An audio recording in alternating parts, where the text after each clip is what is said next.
福宝本来正大口大口吃着嫩竹，突然吵闹声响起，吓得福宝不敢吃东西，警惕地望着四周。国民的素质有待提高呀！大家一口一个喜欢福宝，可看福宝时却要吵吵闹闹。您瞅瞅，吵的福宝都做好了战斗准备，手里的嫩竹本来是当做食物的，这下被动的当成了武器。众所周知，大熊猫对声音特别灵敏，吵闹声、哨声等等都会吓到它们。反正福宝被吵的几分钟内都是保持着这个动作，然后在大家的注视下，福宝扔掉食物，趴在地下蜷缩成了一团。这种事在动物园不是一次两次了。去年香香刚回来时，也是被游客的声音吵到，然后警惕地望着四周，最后由于声音太大，吓得香香就咬着食物朝着后山走去。走到一半的时候，他还停下来听听，看看发出声响的动物有没有追来。迟疑几秒后，结果迅速地跑走了，然后躲在山上继续警惕着四周。两脚兽本该令大熊猫最有安全感，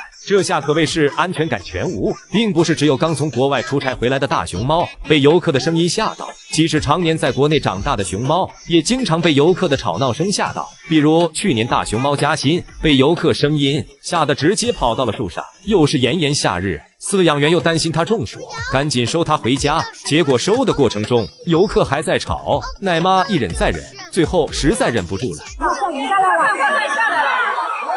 闹，不要闹！昨天我最喜欢的福宝也被吓到了，所以我今天在这里呼吁，我们去看熊猫时一定要遵守动物园的规则，注意自己的素质，不然摇人加餐是会传染的。前段时间萌大搬到了萌二的隔壁，经常上演摇人加餐。萌大搬过来第一次上演摇人加餐时，还把隔壁的萌二吓了一跳，就连黄脸奶爸都吓懵逼了。久而久之，萌二好像也习惯了哥哥敲门，甚至哥哥摇人加餐的方式也传染到了他身上。这天正在发呆的萌二突然听到了萌大敲门加餐，然后他也来到了门边，准备也学哥哥摇人加餐。由于是初学者，摇人的熟练度还不够高，他便通过晃动门锁以此发出声音来摇人。而哥哥萌大从最开始的用手敲门，已经升华到了晃动铁门摇人。在摇人加餐这一块，他敢称第二，梅熊敢称第一。而萌二作为初学者，显得就比较生疏，只是晃动了一下门锁，就不敢继续行动了，然后停止了该行为。万万没想到的是，萌二这第一次敲门摇人既然成功了，不仅被投喂了胡萝卜，饲养员还送来了许多嫩竹。就这样，萌二第一次尝到了摇人加餐的甜头。从最开始的被哥哥敲门吓到，到现在自己也加餐成功。我不夸张地说，此后的萌二将会在摇人加餐上越走越远。不知道隔壁的小白天会不会也会被传染？而萌兰就更不要说了，不仅会用屁屁敲门，聪明的他还会搓盆盆加餐呢。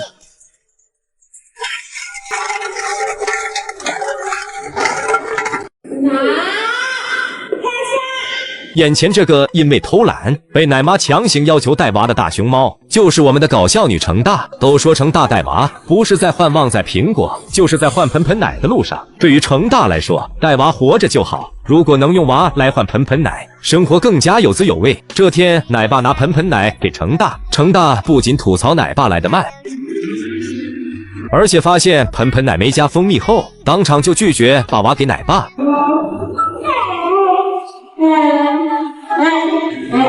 交易一直不成功，搞得奶爸都快自闭了。最后奶爸只好满足程大，冒着挨骂的风险去添加蜂蜜。程大一尝试，发现这次味道对了，开心的吃了起来，这才和奶爸完成了交易。还有一次，程大正四仰八叉的睡大觉，一听到周围有动静，他就非常精明的站起来左看右看，看到奶妈走过来时，这时程大立马影帝附体，假装很认真的带起了娃。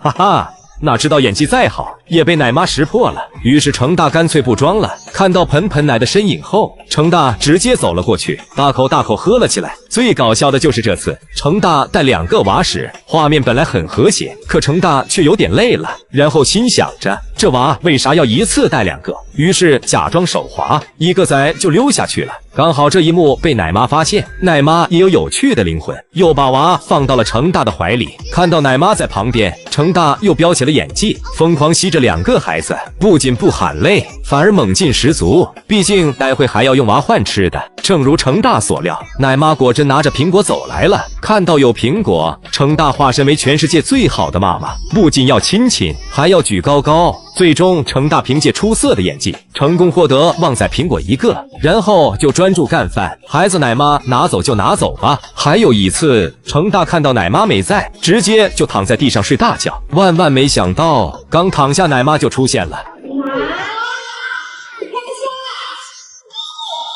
这时程大简直要气哭了，心想着好好带食你们看不到，忙里偷闲时偏偏就被看到，宝宝心里苦呀。程大还经常一边吃东西一边带娃，有次一不小心给娃不小心砸哭了。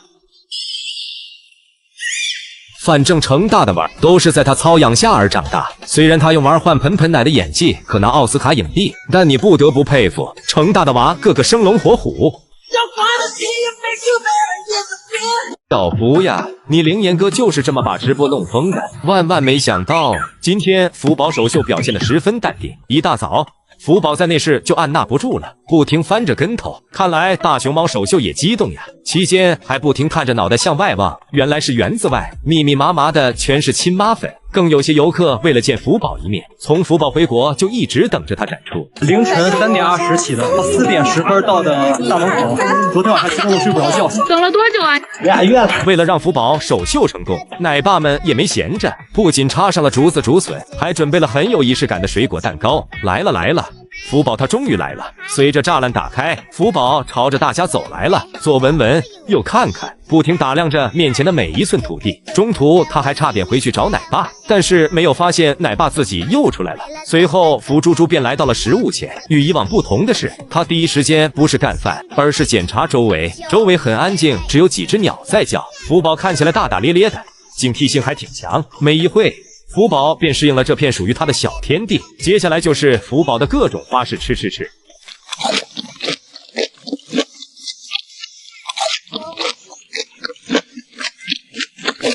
用2个字总结，那叫一个豪迈。而今天，著名主持人汪涵也来到了现场，同奶爸和游客以及直播面前的观众一起见证了福宝的首秀。没过多久，福宝就把仪式感满满的水果蛋糕吃完。吃饱喝足后的福宝也没闲着，开始忙活标记，这是在标记自己的领地呀。看来他对这个园子显得非常满意。尤其大家看到福宝这个标记动作时，纷纷吐槽：你灵岩哥哥就是这么把直播干疯的。好在今天房管比较识趣，给了福猪猪特权。反正今天福猪猪首秀表现得十分轻松，就连干饭那都是躺着炫。用四川话来说，那叫一个巴适的很。不说了，我连夜买票去看福宝了。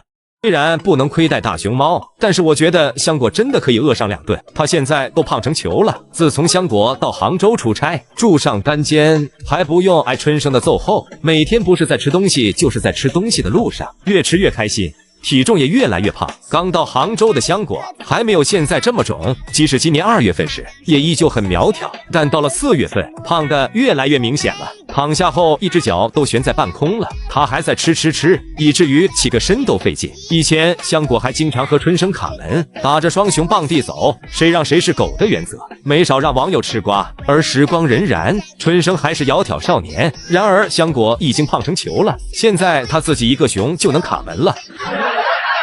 香果之所以胖成这样，其实是有迹可循的。之前在基地的时候，吃撑了坐不起来，吓坏了姨们，赶紧叫保安。保安呼叫香果没反应，还以为他嘎了。直到饲养员进去后才发现他是撑着了。到杭州住上单间后，不要和哥哥打架来锻炼身体，他每天就是吃，直接吃成了地球仪。然而动物园给出的解释是，因为夏天是笋季，所以吃的笋多。夏天动物毛发容易膨胀，所以香果胖是视觉效果而已。果然爸妈都不承认自家闺女胖。在我看来，虽然咱们不能亏待了国宝，但是觉得香果真的可以饿上2顿，毕竟窈窕淑女，君子好逑，你们说是吧？